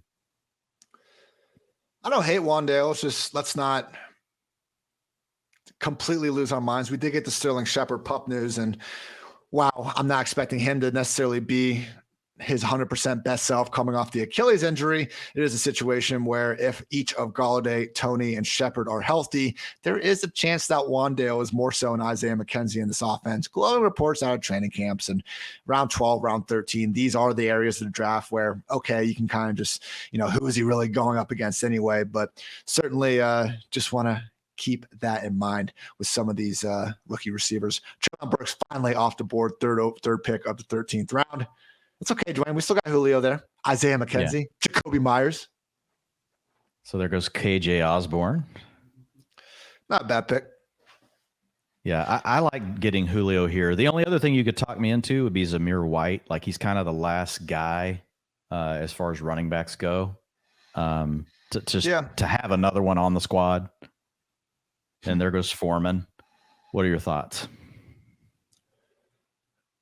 Yeah, Zamir White's kind of the last one. I'm about to say. I think we take him here. Because really, if Jacobs got hurt, Zamir White would be like an upside RB2 potentially. Yeah, and the problem is, like, if Julio goes behind us, we're probably still getting McKenzie or Hamler or one of these other receivers to come back. Yeah, I'm cool with that. All right, you want Zamir? Let's go Zamir. All right, we'll make a little pivot to Zamir. I think that's the right move. I was excited about Julio, but just sitting there while you were reading the ads, it gave me a chance to like really look at our board. I think that was the right pick. I'm cool. I mean, yeah, Zamir versus anyone else. That's gonna be there's no way I'm getting you to draft Darrell Williams, right? No. And look, Tyrion Davis-Price, like I have him in the same tier, but there's just less confidence, around what they're really going to. We have no clue what the Tyrion Davis-Price could be the starter for all we know, but the way the 49ers do. But yeah, it was tough to pass Zamir White there because he's got some positive momentum behind him. He is the true cuff to Jacobs. You're going to have Amir Abdullah handling that passing down work. But if Jacobs falters or gets hurt, which usually he misses a couple games a year, you're going to get some good usage out of Zamir White in a good offense. And to your previous point, we don't have enough situations in the preseason to know the full picture. There is a chance that Amir Abdullah's role is as the 2-minute, 10% pass down back, as opposed to every single third down. We're throwing him the ball 70 times this year, pass down back. So I do think Abdullah could be a slight thorn in the side. Ty Montgomery has a similar potential. But Zamir White's basically, if we just want to keep going with the New England versus Las Vegas kind of stuff, like Zamir White is 13th round Ramondre Stevenson. Yeah, I agree. Yeah. That's a perfect comp right now. He probably doesn't have the passing chops, but to your point, it's still in the range of outcomes. We don't know for sure what they're going to do with these guys. There goes Julio. I was hoping we would still get him to come back just since we had Brady and how late he was there, but I still think Zamir White was the right pick based on the way everything's falling. We still have a chance at Jacoby Myers, Isaiah McKenzie. And KJ Hamler and Christian Watson are way down the board. So one of those will be there for sure. That's why I felt good about it. Looking at the queue, like neither one of them are even on the page yet. So I knew at a minimum we get one of those two. If we get lucky, it's Isaiah McKenzie or Jacoby Myers. I'm a fan too, Dwayne, of the one thing about having those sticker drafts, when you just actually are going up there and you're doing it live in person, like people are kind of then working off their own rankings, their own ADP. It throws a wrench into all this. Yeah, it does. What are your thoughts on Robert Tonyan? Like, I've just kind of left him alone. Yeah, Tonyan, whatever. I got Okwebunam, so you've got Tonyan. So any thoughts? Like I just never take him. Like I still have him sitting in the same place. I haven't moved him down, but it's like I never take him. I get him in best ball if I happen to have Rodgers slide. Otherwise, not a ton. Maybe we should get a little more. He is practicing and stuff. I'm not sure if he's gonna be full go in week 1. It does seem like. I mean, that was the problem, man. Last year, like his role, like the same thing that made us made me low on Alberto and looking at Cole Kmet now and the concerns we have, it's that way because of Robert Tonyan. So that's the concern. And yeah, maybe Rodgers. And I could see, since LaFleur got there hasn't been a tight end get even 60 targets in a season. I could see Tonyan getting there.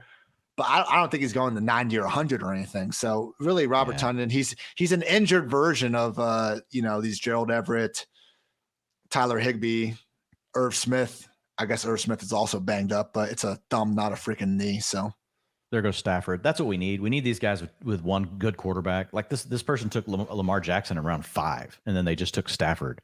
The guy behind him says, "No, I'm not doing that." Comes back with Jacoby Myers. So. Quit spoiling. That's okay. We still got it's all right. We still got McKenzie on the board. If we can't get him, we'll go Hamler. We'll go Christian Watson. One of those two. McKenzie's so bad. Team 9 still needs a quarterback. Take one. There goes DJ Chark. Who are they getting? Cousins?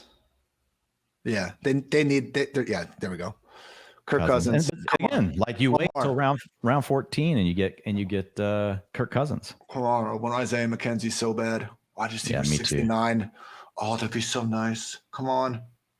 He's at the very top of the queue. No. So if this guy has a panic moment, he doesn't know what he's doing. There we go. He took Trevor Lawrence. Have him. Boom. Let's go. Let's go.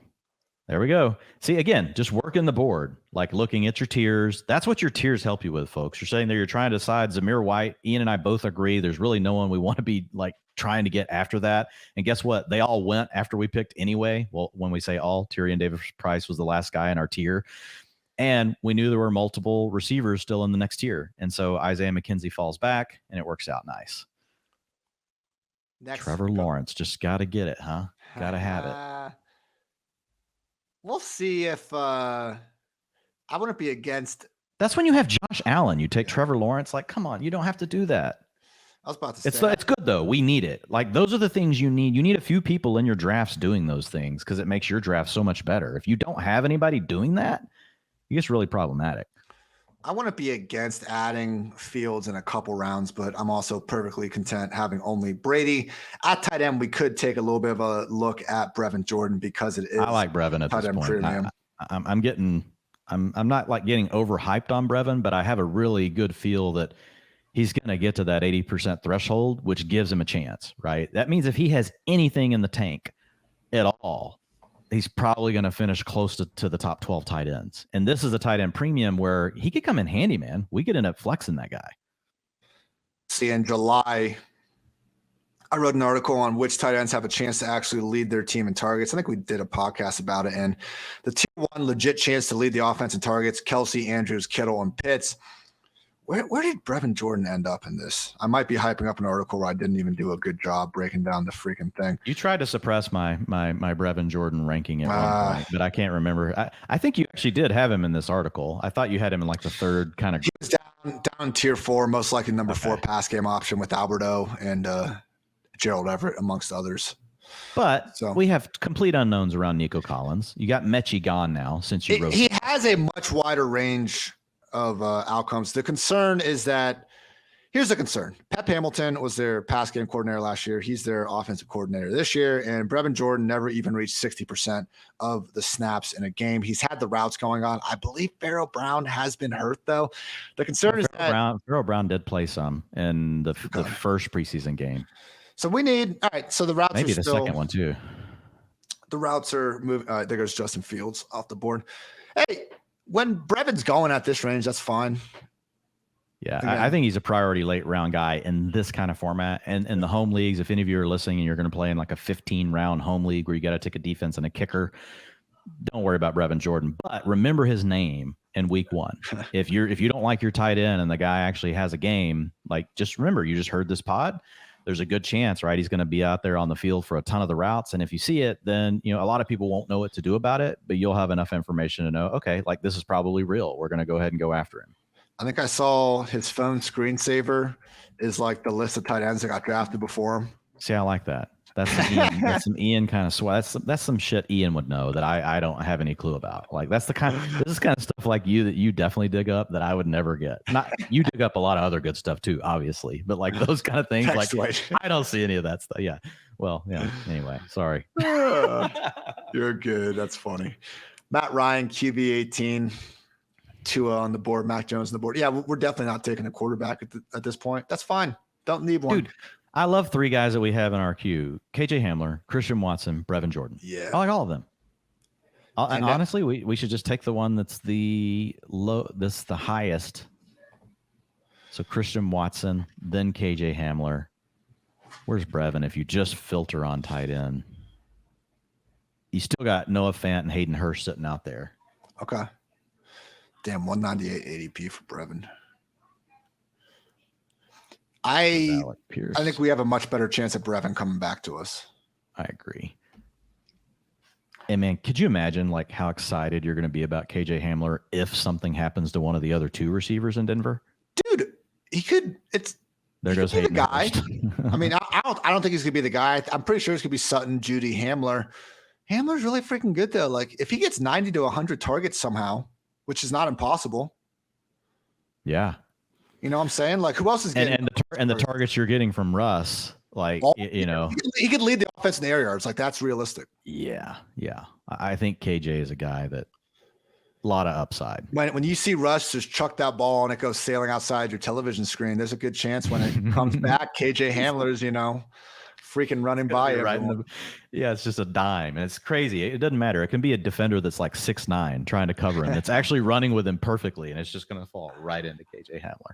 Oh my gosh. I hope this Broncos offense is a lot of fun. Yeah, me too.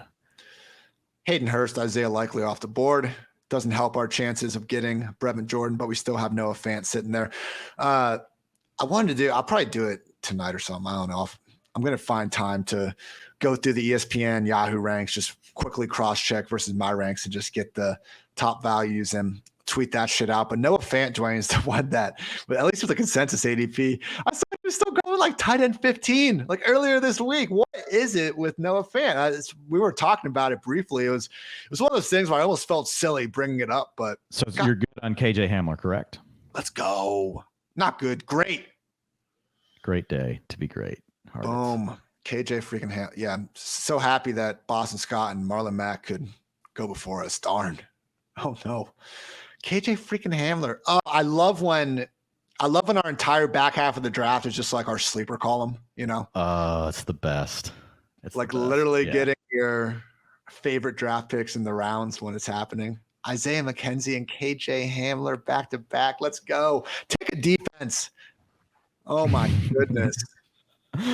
Let's go. Start a run. Take the Buccaneers defense, you cowards. This is fantastic. Love it. I don't know if we've had a pick I particularly feel even – I feel good to great about every pick. Not even close to even like average. Yeah. Remember yesterday, like we picked Devin Singletary and we were like, we probably had to do that, but obviously we didn't feel good about it. But I don't think it was a terrible pick. Yeah, I think we did the normal thing. Well, we probably need a little exposure to him. When doesn't like their pick when they say, well, I need a little exposure. That means you didn't like your pick. Okay. That's you're trying to mask a pick you didn't like with strategy talk. I guess I did that with Juju in this one, but based on the wide receivers we got to cover it up, I am absolutely fine. And we got a wide receiver 28 there. It's more so the idea. I think it'll be an on-brand great tweet like week 4 when you're like, yeah, Juju, we gave you a chance. Elijah Moore's kicking your ass. Yeah, there we go. Get out of here. Then we have Hopkins coming back anyway. He took his job. Are you even drafting Gus Edwards at this point, knowing that he's going to be on the pup? Yeah. Even in a deep league like this, like I have him in my very last tier of backs. I moved him all the way down. And the other problem like people are going to have is like, it's going to be tough to roster him, for 4 weeks. And we don't know that 4 weeks is it. Oh, Brevin Jordan. Damn, I haven't taken him once. Already got 2. I haven't taken him once in redraft. Probably took him a few too many times earlier in the year. There goes Brevin Jordan. Damn. Yeah. But no, since we've gotten the update, so he's really he is going to be on the pup basically. Not been taking him. A guy takes Brevin Jordan and then he shits Justin Tucker down his leg in round 16 after he already crapped Matthew Stafford out when he had Lamar Jackson. Sometimes, you just stumble into some shit. Is this a good spot for Jameson Williams? I struggle with him too because he's on the NFI list. Not going to play at least for 4 weeks, and it sounds like it could be November before he's ready. But I don't mind. Like you see how things are going. If you got to release him, you got to release him. Yeah. Huh. I don't see any running backs that we need here. Well, now at running back, it's just any of the ones you like whether it's P. Ryan, whatever it is. If you've got a few that you want to target, we go after them. But we don't necessarily need another one. But let's see, we got Logan Thomas, Mo Alley Cox. Got 8 wide receivers now. What are you thinking here? I feel good about every position. Well, hang on. Are we in it? Noah Fant is available. So. It's really late. It's really late for him. I know it is. But I don't want to ruin the vibe. I feel like if we do it, it's going to ruin the way the whole board looks when we post it. But there's really nothing else left. Well, we can wait. We can go Bellinger. We can go. I don't want Noah Fant. I just don't want him. Yeah, I don't want to screw up our vibe. How about Curtis Samuel? I like Curtis Samuel. There we go. Dude, done. But look, you could have said anyone. Like you could have said some dude that's not playing in the league, and I would have just been like, yeah, let's get him. Nah, I mean Curtis. Dude, playing over 70% of the routes, it looks like the primary set for Washington is gonna be 11 personnel. So look, this is a guy that got a nice contract last year. It's a player that he has outs, man. The guy is versatile. He can play all over the place. He's explosive. If we ran if we took every wide receiver's like ADP and then put their projected week 1 route percentage next to him and like conditionally formatted it, Curtis would be sticking out among this group for sure, man. Like Galladay's in that tier where, okay, I can see it as well, but especially just among the wide receivers that are remaining, man, Jamison Crowder, likely wide receiver 4, Sammy Watkins, okay, could be a starter, but is seemingly going to be rotating with Dobbs and some of these other guys. Fuller's not even on a team. You could throw Corey Davis in there, but I have a hard time believing it's really going to be, I could see Elijah Moore being the one, Corey Davis losing some snaps to Garrett as well as Berrios as well. Just a lot of guys, Dwayne, plus like Bears wide receivers, but who really wants to deal with that? Yeah. Dude, I'm with you. It's kind of gross. It's kind of gross. And yeah, do you want to deal with it? Yeah. So, I mean, if Jameson Williams comes back, I'm good with that pick. There you go. Wow. Our timing is freaking impeccable, I have to say. Wow. This look at this freaking team's wide receivers. Cup and Michael Pittman, great. And then Sky Moore, George Pickens, Wan'Dale Robinson, Alec Pierce, Jameson Williams. Dude's a rookie fiend. Shit a brick, man. Jesus. Maybe he thought it was dynasty. I don't know. It's happening. Oh. Do you see any? We love everyone, to be clear. We do bust some chops. We do bust some chops. This is what happens. I think overall we're nice. Yeah, but you guys have made some shitty picks. Let's be honest. When you draft the fantasy, you talk shit. It's like when you're playing basketball or something. Like you can't hold comments as true personal digs when we're in the middle of a fantasy draft. Dwayne, have you exactly? It's kind of like a comedian. Like you can't hate Bill Burr. You just can't. Like he's got a license to do his thing. He's up there. He's trying to make you laugh. You know what I mean? So yeah. Love me some Bill Burr. Do you see any teams here that you're particularly fond of, Dwayne?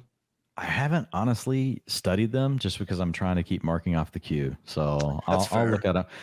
I'm trying to stay focused on finishing this bad boy out. And so here's a guy, Ian, not that he makes sense for this roster, but he's a player that I did move up. We can at least talk about him.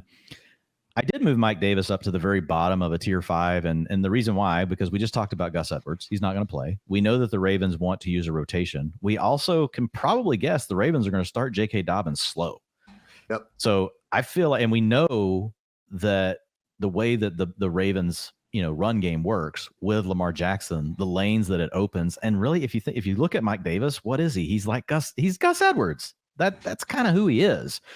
And so I moved him up, and I put in the strategy blurb, right? It's really about like, if you really were light at running back, say you went hero and then you grabbed a bunch of upside guys, but you're not crazy about your RB2.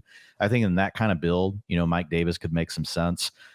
You never know what's going to happen, though. Like, what if Gus Edwards just isn't ready all season or tries to come back and tweak something? There's also the chance that J.K. Dobbins re-injures himself. So I know Mike Davis is a guy that everybody can't stand him because they drafted him in round 4 or 5 last year when they shouldn't have in the dead zone.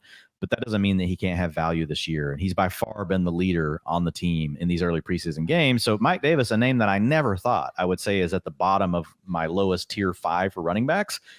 But there he is. I feel better about him than Hassan Haskins. I feel better about him than Sony Michel. I feel better about him than Damian Williams, Samaje Perine. I feel better about him than all of those other guys. I think the biggest argument against him is it might be like week 8 and you just got to cut him, right? Because it's okay, once everybody's healthy, you're probably not getting a lot out of Mike Davis, but I think he definitely has outs. Absolutely. And it's not like he's just this terrible player. It's some of these shifty running backs that don't have sort of long speed. Mike Davis is just like a middle-class man's Devin Singletary type. I mean, hey, in round 17, we'll take that. Yeah, so we can take that. Or if you want to get one of these defenses we love, because there's only 2 left. San Francisco just went. I kind of think we grab Indy or Denver. We haven't gotten Indy yet. Who cares? Let's take Mike Davis. You're like, Dwayne, you just talked me into Mike Davis, and now you're going to let it go. I think Mike Davis will come. Mike Davis is coming back. No one drafts Mike Davis. That's the thing. Like, that's the other beauty of Mike Davis. We could get Indy. Maybe. Did Mike Davis get drafted and we just didn't notice after I just said he doesn't get drafted? After you just went through all that. We don't need another wide receiver really at this point. Typing Davis. So Davis, man. He's still there. No, he's way down. We can wait on him. All right. Let's take Indy. We don't ever get him. That's fine. All right, cool. Indy. I feel and plus kind of keeps the pressure on. It's okay. It's round 17, man. Yeah, I know. If it was around again, it's this. If it was an 18 round draft, like that's kind of what I'm used to here. So it's all good. It's not so much. It's not so much you can't take them. Obviously, if it was a 25 round draft, I'm like, you don't need to take them around 24 or 5. The kicker. You did the research on it, so I mean, like there really is like a little group that you want that you just know the first 2 weeks you don't got to worry about it, and they're in it. So I like it.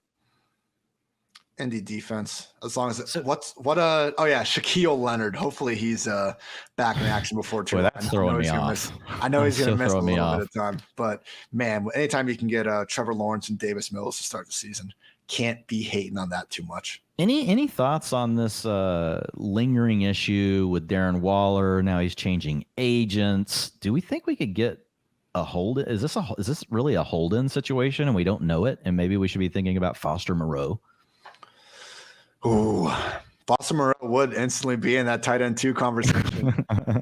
He'd be in the high end tight end 2 conversation. You're not wrong. You're not wrong. Because I wouldn't mind having one more tight end on this team. We obviously need a kicker. So I've got just a bunch of upside guys sitting in the queue. I've got Trey McBride. I've got Dulcich. I've got Cameron Brate because we have Brady. But I don't even know that Brate's going to be on the field enough. Like I don't know what the splits are going to be like between him and Kyle Rudolph. One of them is probably going to work out, and we can just cut them if they don't. I don't mind the Foster Moreau call though. I think that one could be there for us. And again, like I know with Dulcich, like we're not trying to predict that he's going to be good, but there really is a chance that Albert O is in the doghouse so bad that we could look up week 1 and just be like, well, crap, Dulcich already had 50% of the snaps, and then all of a sudden by like week 5, we're like, oh man, 70%. So is doghouse the right word? I mean, or is Albert O just not as? I think he's just not as good as all of us thought he was. I don't know. I have no clue. I don't know that it's that. My guess is his capability as a receiver are fine, and I think there's crap that the coaches don't like. That whether it's the blocking, they're trying to give him more reps. Well, it's that's the thing. It's so hard to say with these things. We're purely speculating with anything we say here about Albert O. That's like the Charles Barkley. I'm not.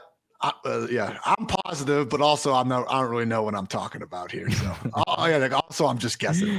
But like he just kept hanging on the Mavs to still win that series, even after they got way down. Because the Mavericks beat Phoenix, so obviously he was excited against Golden State, and he just kept he like tripled down, like the Mavs were still going to win that series.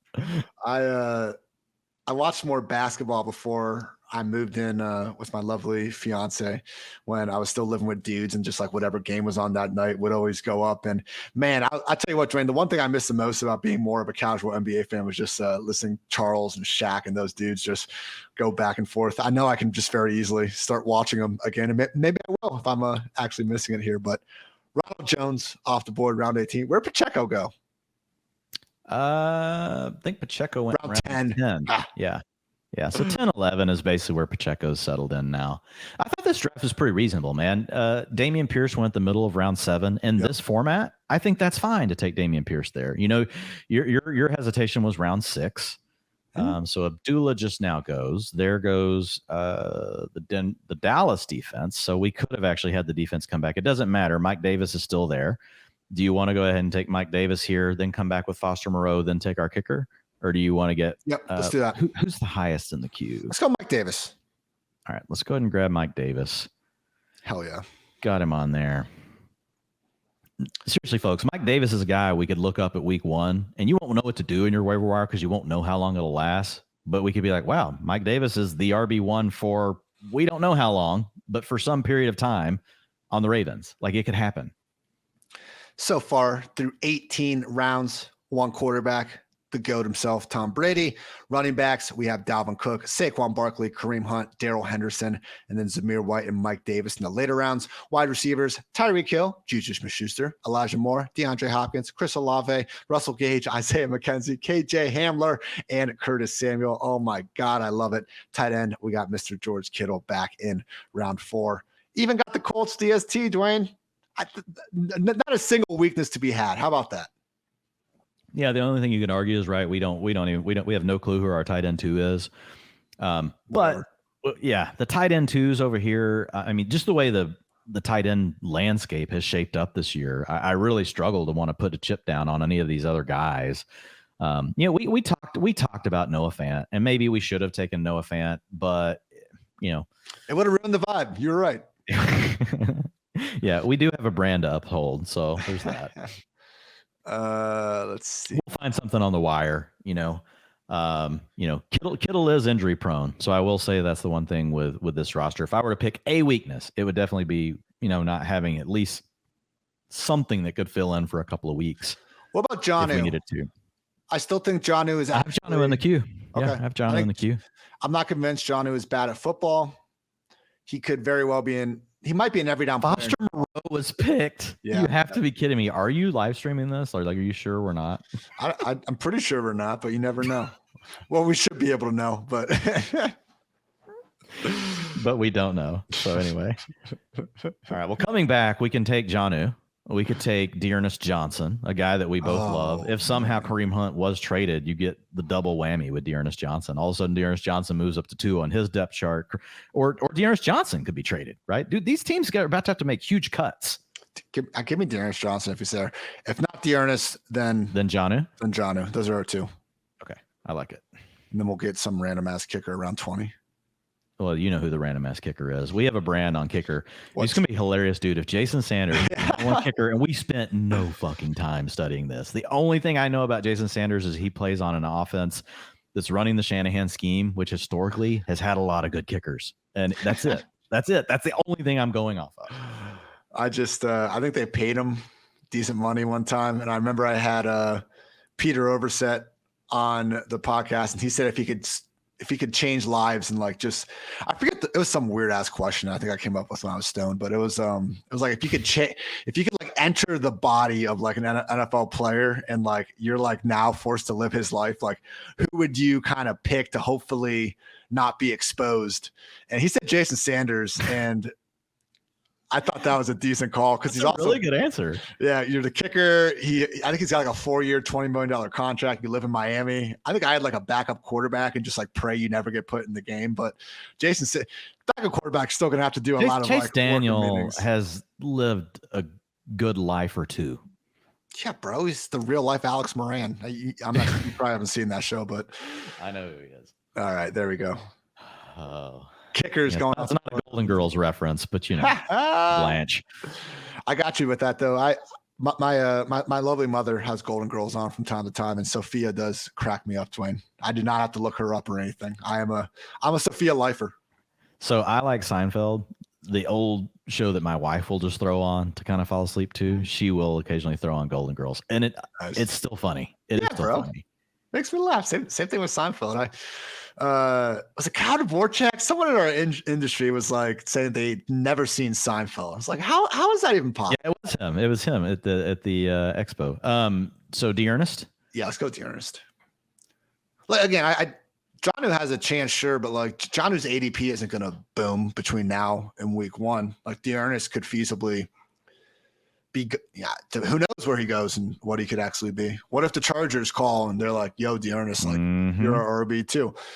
It doesn't even need to be this dream. See, even in the last couple rounds, thinking multiple steps ahead like this, what happens, I mean, obviously the way Jonnu spikes is if Hunter Henry gets hurt, right? The way these tight ends spike is if the starter on the team, goes down.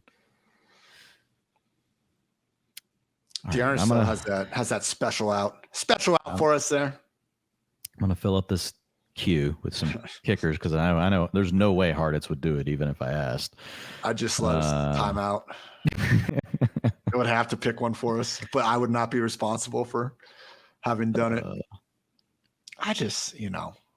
But yeah, one of my top 10 draft tips, always consider the player's best case scenario. And it was mostly a thing about running backs.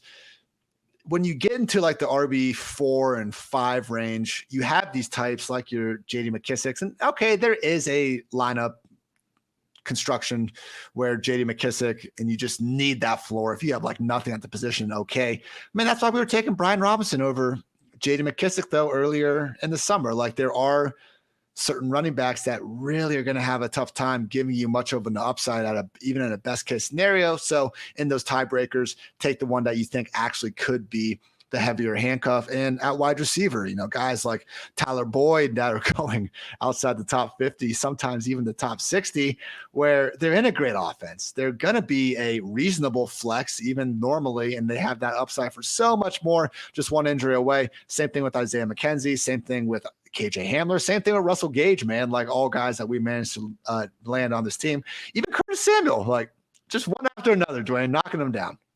Yeah, I love the squad. I have had a couple of seconds now though to like kind of reflect on these teams. So like, let's start off like team 4, like structurally, like the way they built their team: Jamar Chase, Deebo Samuel, AJ Brown, Allen Robinson, Jerry Jeudy. So they're clearly going to flex 2 receivers, right? And they played into their strength, getting Jeudy as their wide receiver 5, then gets Chase Edmonds in round 6, which I really like. We love Chase Edmonds in round 7, but I'm willing to take Chase Edmonds in a build like that in round 6 now. Where I think a little bit cute is coming back and grabbing Brandon Ayuk, in round 7. Like you've already got 5, and I get it. We like Ayuk, but it's going to be a run-heavy offense. We got questions about the quarterback. Yes, we like Ayuk's talent profile. Like him a lot better in round 8. Don't necessarily think I'm not crazy about making that pick. Honestly, I would have just taken Dameon Pierce. I would have had Chase Edmonds, Dameon Pierce. Now, to their credit, came back with Devin Singletary, Antonio Gibson. Look, we can grab about Antonio Gibson at the end of the day, and I wrote about this, whenever I updated his rank. We have our strategy blurbs in the app, and in the the PFF Plus tool. And I basically wrote, look, he still has the profile, right, of this receiving down back that could be good. He's just in the doghouse right now with his coaching staff. Like a lot could happen that could ultimately mean at some point in the year, Antonio Gibson's going to have value. So I'm fine with it based on his build. Then he gets Pacheco, got a good quarterback by waiting like we did with Russell Wilson, same round as us in round 11. Then Tyler Algier. So that's a bad pick, though. The Algier pick, man. You could have had Gerald Everett there as your first tight end, which still would have been a reach. But now it had to go Evan Ingram, Isaiah Likely, Daniel Bellinger, and that's it. That's the only rough part. Yeah. He definitely had to punt tight end. But overall, I like the way the team was built. Yeah. Not every pick that we would have made. I also liked Team 5's structure. I don't necessarily like some of the players they took, right? Eckler, Aaron Jones, Connor, we're both good with that, right? But then Darnell Mooney, definitely they're higher on Mooney than us. What about round 6, Dwayne?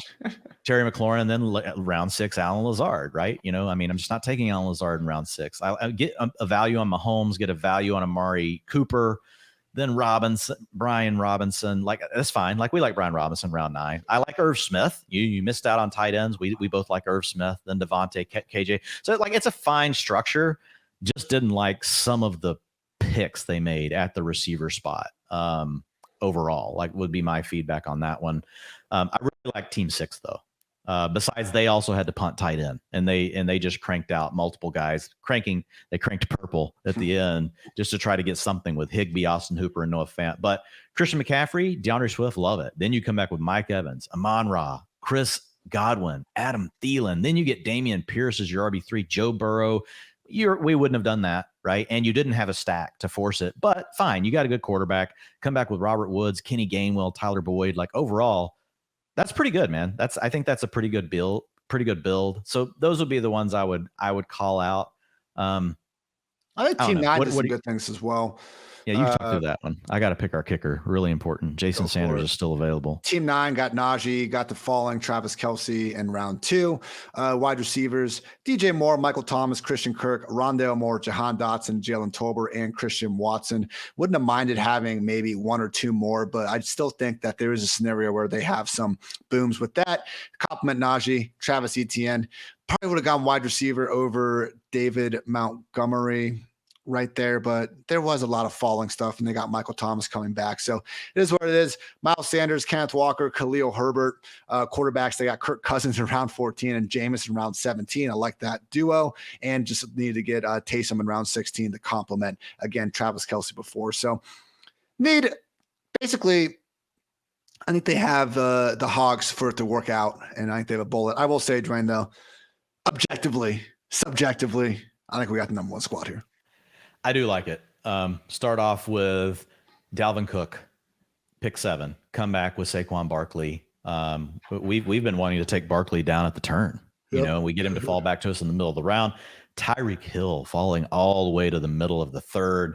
George Kittle as the upside tight end and a tight end premium in round 4. Then we go Juju, Elijah Moore, DeAndre Hopkins, Kareem Hunt, Chris Olave, Darrell Henderson. Get Tom Brady in round 11, basically playing the board. Worked out really well. Come back with Russell Gage. People are just too far down on him to go with Brady. Zamir White, Isaiah McKenzie, KJ Hamler, Curtis Samuel. Love it. Get the Indy defense based on Ian's research. Then we come back with Mike Davis, just a guy that could give you something in the first maybe 5-8 weeks of the season due to the injuries in Baltimore. D'Ernest Johnson. If for some reason Kareem Hunt or D'Ernest Johnson get traded, like we get a double whammy. We get like a double upgrade on that. So it's just a leverage point. You know, who knows if it may not happen, and that's fine. D'Ernest Johnson could end up getting cut from this team, but it's worth a chance. And we won't name the kicker because Ian won't allow me. Contractual obligations. Great day to be great. That's going to wrap up this edition of the PFF Fantasy Football Podcast. So I think this will be live probably Saturday or something. So if you're listening to this now, I sincerely hope that your fantasy football draft season is going well. I hope that we have helped you, and go freaking win some championships. Any final words, Mr. McFarland? No, man, just I know it's a big draft weekend for everybody. So whenever you guys are listening to this, whether it's Monday after you already kicked ass in your draft, or if it's before and you just need a little extra inspiration, you know, getting to listen to some of this, good luck. Good luck to everybody in your drafts. And with that, we'll wrap this up. Thank you again for tuning in. Until next time, take care, everybody.